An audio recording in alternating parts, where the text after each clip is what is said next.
Well, hello there and welcome back to the HullCityFanCentral YouTube channel, where today I do have my prediction and preview ahead of Hull City versus West Brom, which will be taking place at the MKM Stadium the earlier time of 12:30 tomorrow, as it is on Sky. Yes, we have been selected for the earlier fixture with this one, so let's crack straight into an injury update. Now, there is no new injury absentees in this game, but we will give an injury update surrounding Liam Delap, Noah Ohio and Cyrus Christie. Although Noah Ohio hasn't been injured, I'll include him in this as he missed out the Southampton game. It was up in the air whether he picked up an injury the day beforehand or whatever have you, and he just missed out because Rosinia felt that the team needed an extra midfielder on the bench rather than Noah Ohio, and that's why he didn't get selected to be on the bench or start in that game.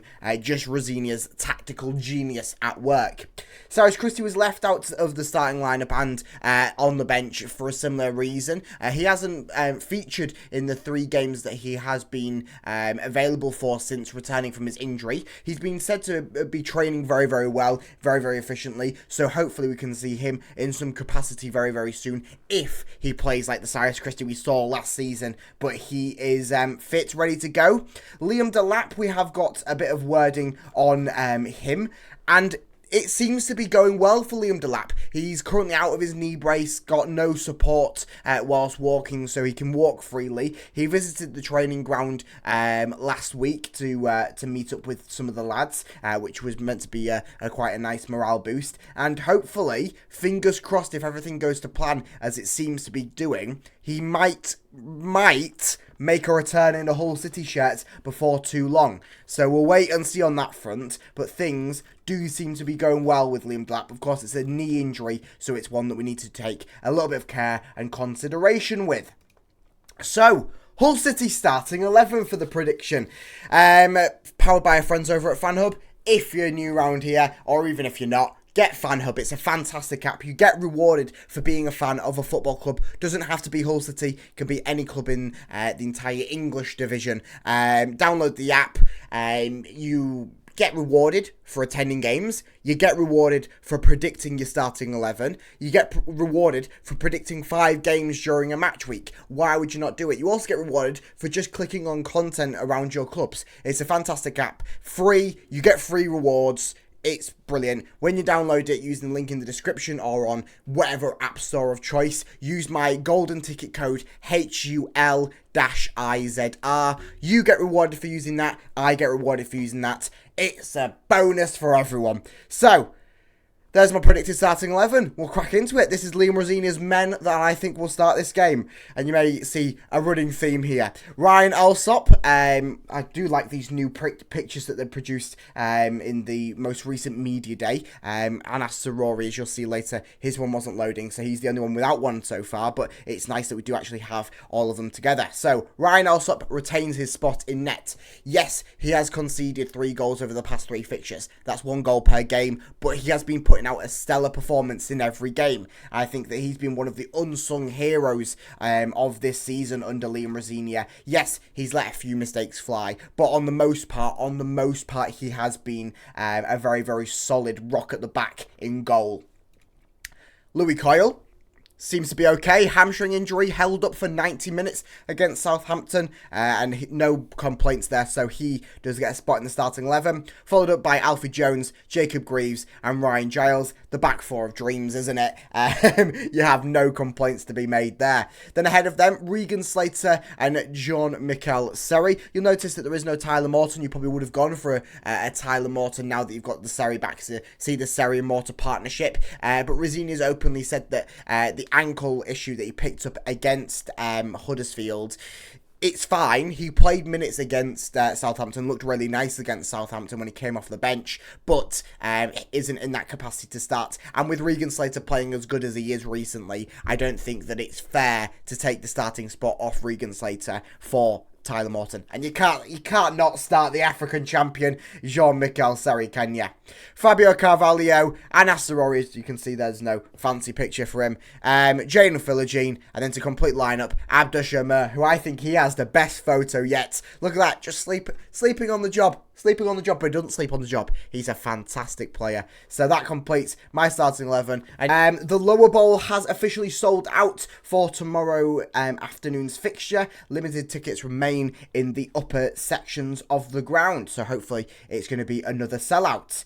The food option on choice will be the toad in the hole. So if you saw that a few videos ago, we were saying about the what the new food item could be for the next 3 fixtures, and it's the toad in the hole. That's what's been picked. Get in.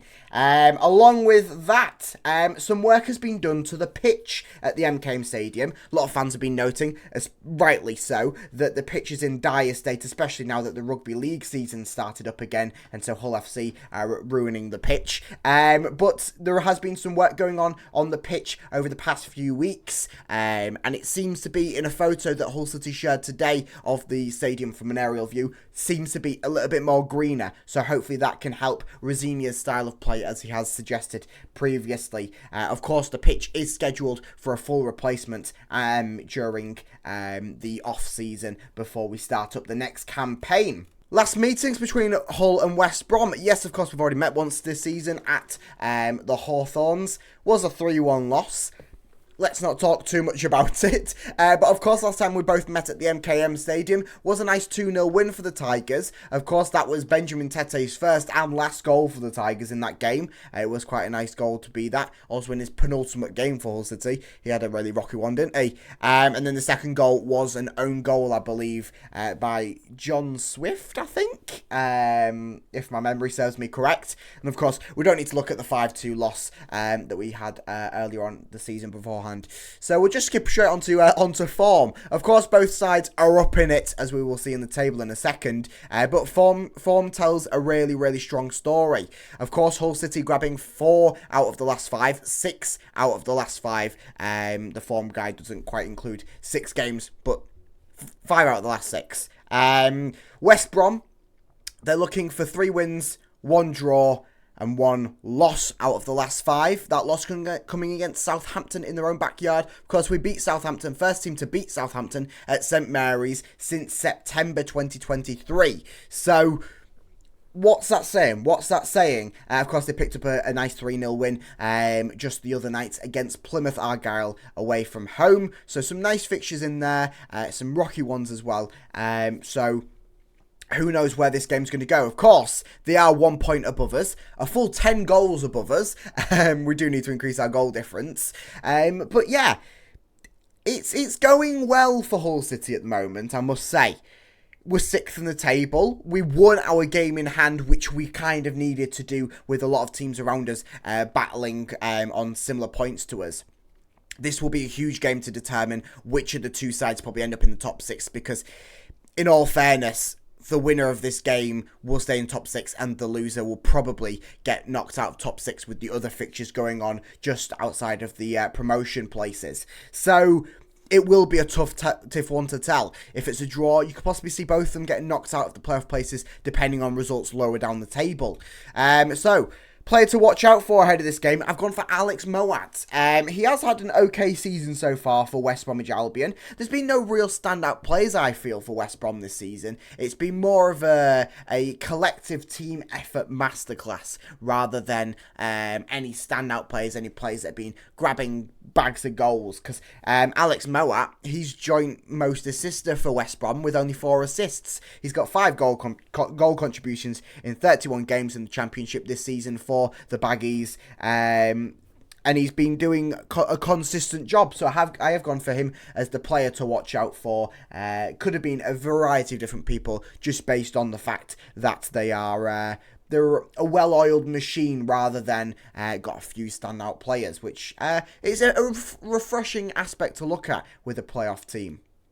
Score prediction: a 2-2 draw. I feel that it is a game that one team will be looking to win, and when you see it as a game like that, no team actually wins, do they? It will be a scrappy 2-2 draw, in my opinion. I think that it will go down to the wire. I think there'll be a team scoring in the last 10 minutes. It will be a scrappy game though. Both teams are looking for the 3 points here. This will propel them coming into the final 12 fixtures after this. Of course, there'll be more to be played if they successfully make it to the playoffs. But after this game, 12 fixtures still to be played. It's really looking for a propulsion there.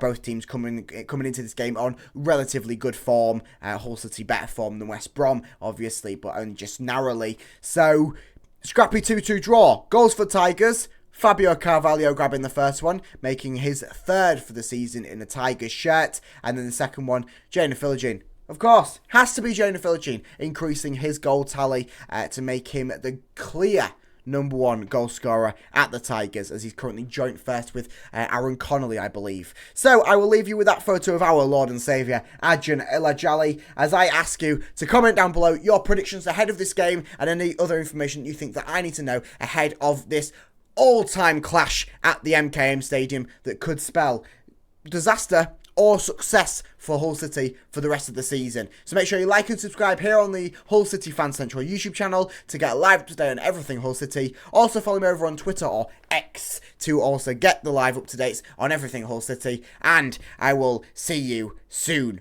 Up the Tigers. Go on!